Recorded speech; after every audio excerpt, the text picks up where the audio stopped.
Good morning, everyone. And what a lovely thing to have Bobby Joe Valentine back to sing to us. Yeah.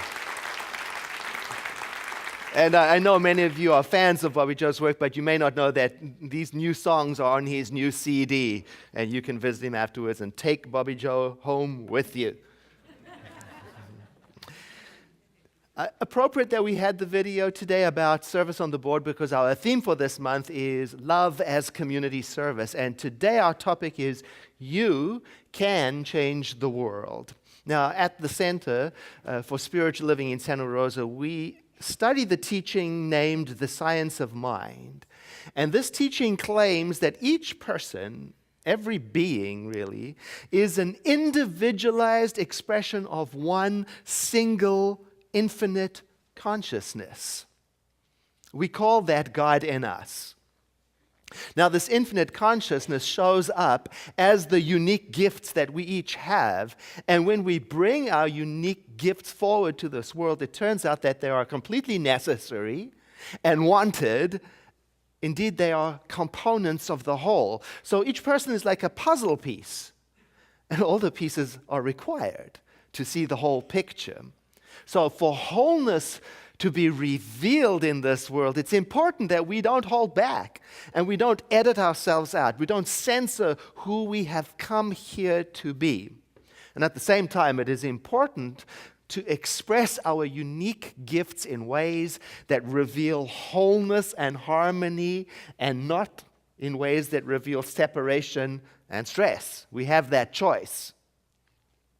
So the practice then is to recognize that infinite consciousness in all of us, in other beings, and in ourselves. Now what comes to mind is the greeting Namaste. You may have heard of that. It's an ancient greeting, and it's a greeting that acknowledges the infinite consciousness, or you may say the spark of divinity that is seated in the heart of all beings. Nama means to bow, as means I, and te means you. So literally, the phrase means, I bow to you, or I bow to that infinite consciousness in you, or I salute the divine spark that is within you. The greeting is given in a gesture as well by placing the hands together at the heart and closing the eyes and bowing slightly. Hands can also, in some cultures, be placed at the forehead, the seat of consciousness, and then by bringing the hands down, it symbolically connects the two centers of the mental seat and the emotional center. It's considered to be a very, very deep sign of respect. And in some cultures, you don't even need to say the word, Namaste. Here in the West, we tend to say it and use it. But in some cultures, the gesture already is understood to mean I am acknowledging that infinite consciousness of the one in you. Closing the eyes, then, is a symbol of redirecting thought from the world of outer conditions and forms and colors and shapes and sizes to that inner place where that consciousness dwells. And the greeting is given without respect to gender, size, status, age, accomplishment, deeds. So that's the setup. Story time. So Kevin lost his wallet. I should say Kevin misplaced his wallet, right? Because I guess nothing can be lost in this infinite consciousness. Well, he lost his. Luckily, he had in his wallet one of those little electronic locators that works with USB, connected to your phone, right? Unluckily, it never works. It's always saying his wallet is somewhere that it couldn't possibly be. So the first thing to avert panic was to, some banks have this great feature now. You can go online on your phone and lock the card. And Redwood Credit Union certainly does. Lock the card to have peace, because my mind's already going to the worst. After all, I've only been in this job for 23 years. And so then we start tracking his steps, retracing where has he been, which stores has he been to, until we found the culprit, the yogurt store.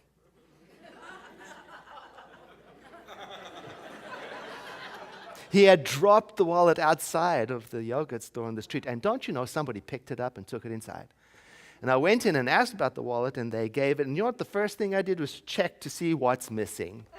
Because don't you know, I've been in this teaching for only 23 years. Right?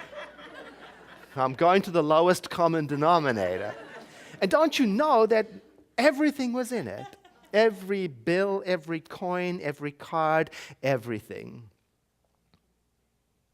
So I bow to the infinite consciousness of the one in that person who I have never met, who returned it.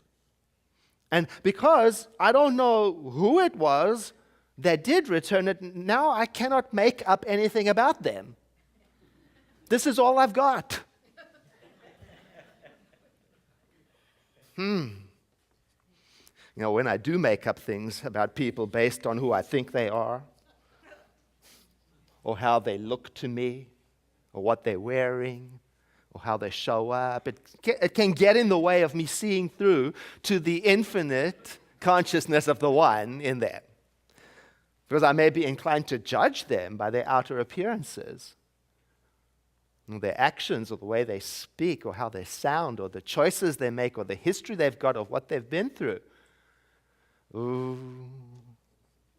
Some time ago, I attended a week-long retreat. And all the people at the retreat, we were of different ages, different sizes, and different colors, and different everything, except we all shared an affinity for the same philosophy. That was our meeting point, you know. So we had the same style of interacting, the same kind of loving kindness came out of us. And I'm guessing from some of the comments that were made about world events, we probably shared the same politics. You know how that goes. Can you make assumptions? Yeah. And there was this one attendee, this participant in particular, who really stood out to me, you know. He was the example of graciousness and loving kindness. He treated everybody beautifully. He really did. He came and he helped people with mobility issues. He was the first to show up at the meeting room to help set things up, and he was the last to leave the meeting room to help tidy things up. Oh my, you know, we fell in love with him hard. You know, we told ourselves, what a great example of us he is.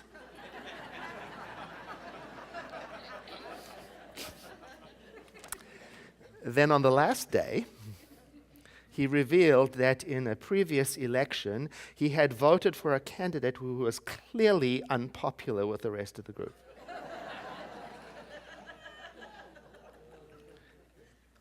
You know, it was like a sudden change of climate in the room. Like somebody turned on every air conditioner on the planet, followed by an uncomfortable silence. What were we going to do? See, the problem is we had already fallen in love with him. What we're going to do now? You know? Before his disclosure, we were communing with the infinite consciousness of the one within him.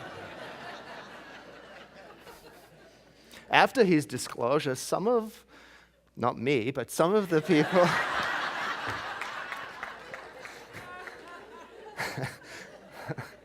found it difficult to take their focus off of his political choice and what it meant to them. Now we had to ask ourselves the question, has this new information changed him? Oh, it was a great spiritual lesson. We realized we had changed. Now we were focusing on the outer information and no longer looking at the presence of a divine spark common to all people, sourced from one single infinite consciousness. No longer. Oh, you know, I noticed that when I focus more on outer information than I do on the inner reality of who we are, oh, it can change the way I show up. It can change the way I behave, and to the point where I can end up making choices that change the world for the worse.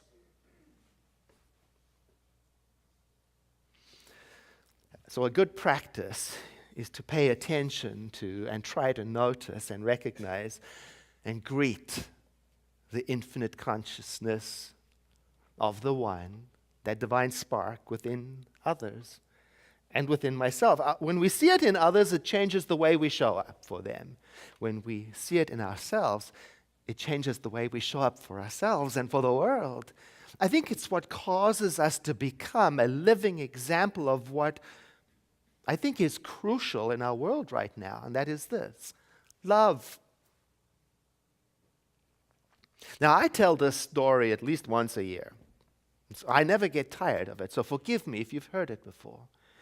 It's the story of the monastery in the woods that started to fall into disrepair because young people stopped being interested in the monastic life. And over time, as the numbers of monks got fewer and fewer, it got down to a point where there were only 5 left. And they got together around the senior monk, the abbot, and said, "We've got to do something. We have to inquire what is causing this, and is there a way out?"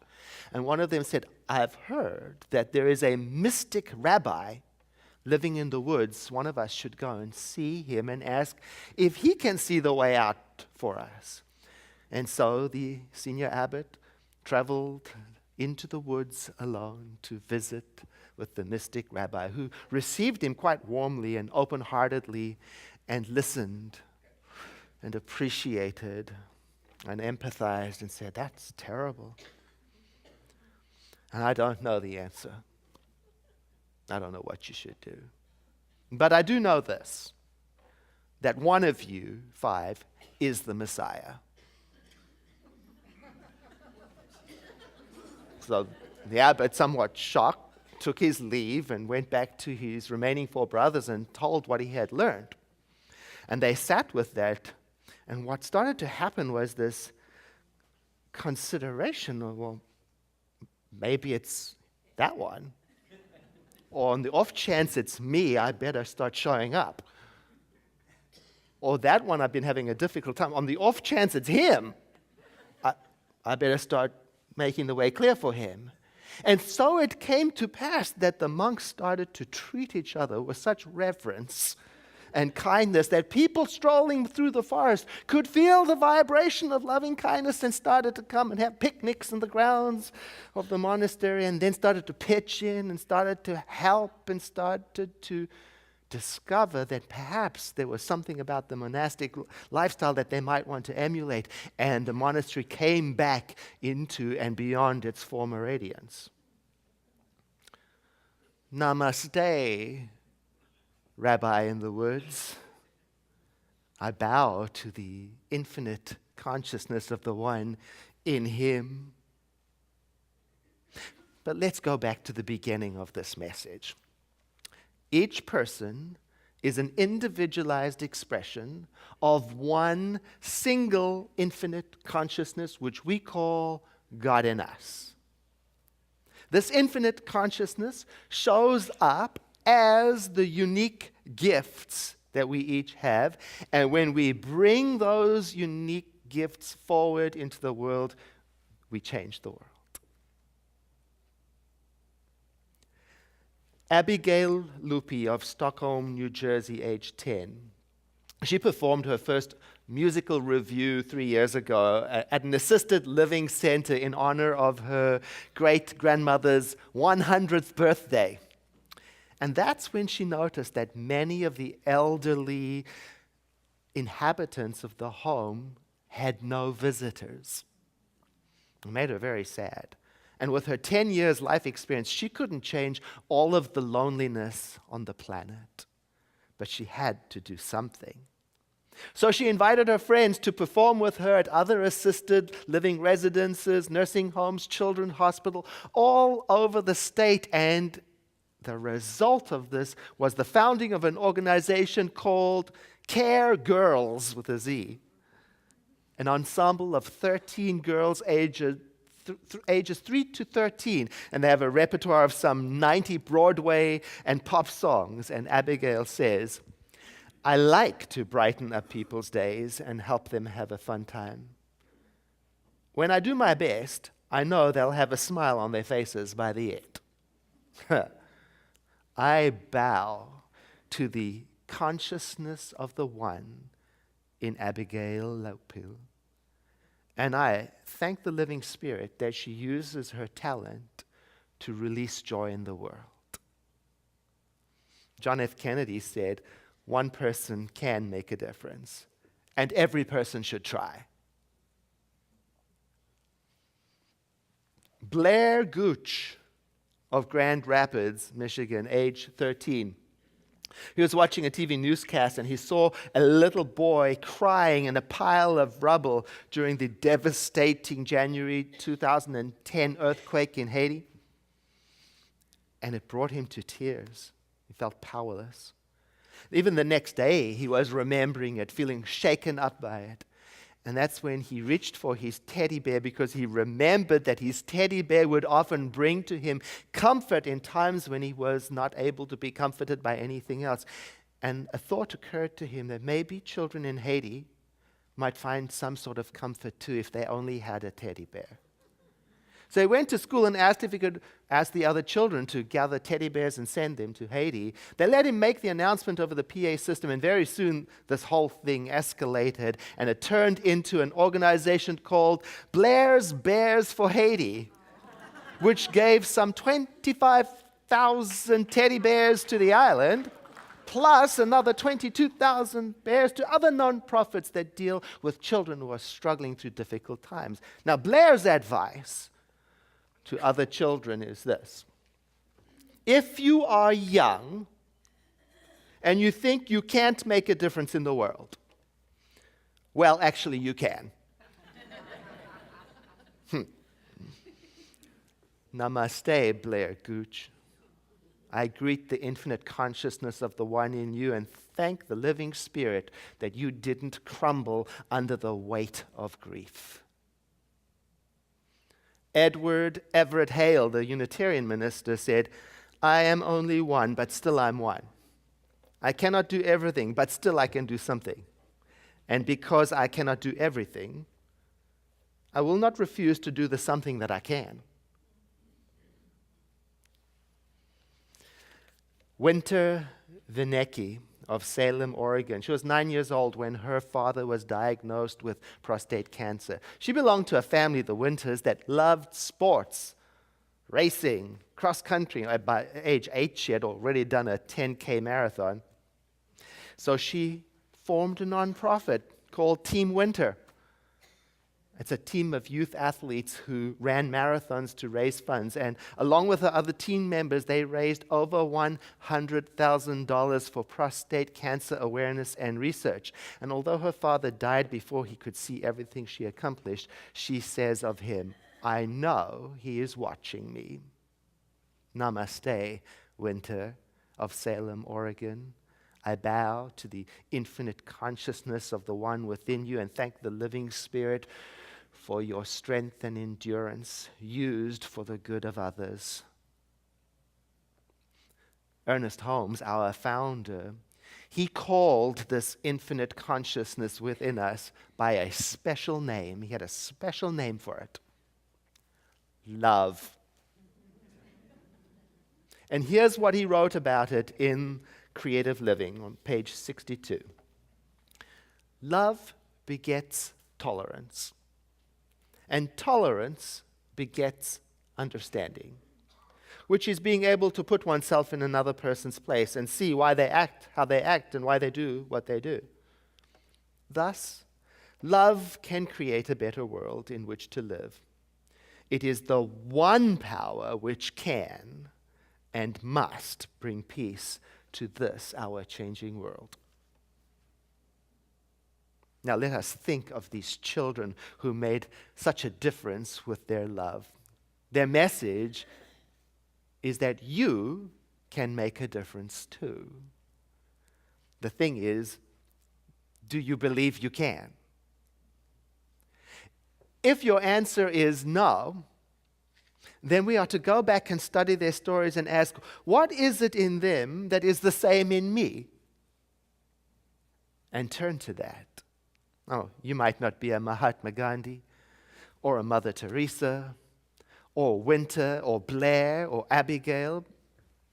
And you will never find out who you are and what is yours to bring to this world until you step forward and let it out.